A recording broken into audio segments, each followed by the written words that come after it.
Next, we'll override the picture property of our picture box.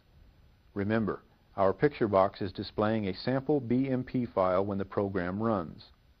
We can change this by typing the following line: pct_pict1.picture equals load picture, open parentheses, open quotes, close parentheses, and press enter. The pct_pict1.picture tells Visual Basic we are working with the picture property of our picture box, named pct_pict1, and the load picture with the double quotes loads a blank value into this property, leaving our picture box blank at runtime. Next, let's change our checkbox to be unchecked on startup. We again pull down the object list under the title bar of the Properties window and find the Check 1 entry, which reminds us that we didn't change the default name Visual Basic assigned our checkbox, Check 1. In the code window, we type check1.value equals unchecked and press enter. Now we are ready to run our program and view our changes. We press F5 to run the program and take a look at our controls on the form.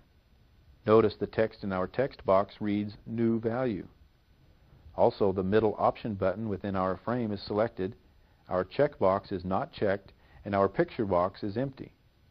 We press the Stop button to return to the Visual Basic work area.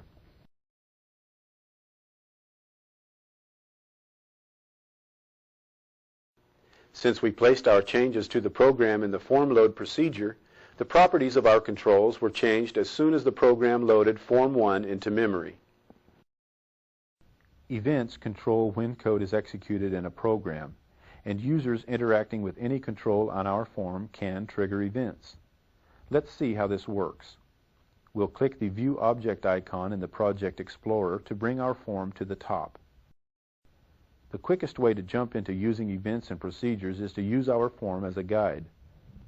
Let's make our Exit button drop out of the program so we don't have to click the Stop button on the Visual Basic 6 toolbar.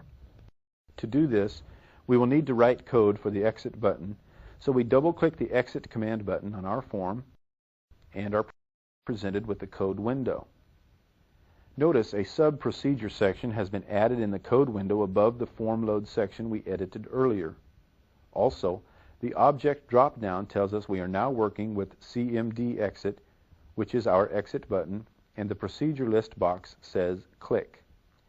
The click in this field lets us know that any code we write in this sub-procedure will happen only when the user clicks the Exit button on our form. This separation of code keeps things organized in our program and helps greatly in debugging errors. If a control is not working properly in a program, the code within that procedure is the first place to look for problems. Since we want our program to end when we click the Exit button, we type End in the sub-procedure. We must make one more change before we can try our new Exit button code. Earlier, we changed the Exit button's enabled property to disable it. But unfortunately, that will prevent us from testing it. In the Properties list, we scroll down to the enabled property and double-click it to re-enable the Exit button. Now we press F5 to run our program. We click the Exit button, and we are returned to the development environment.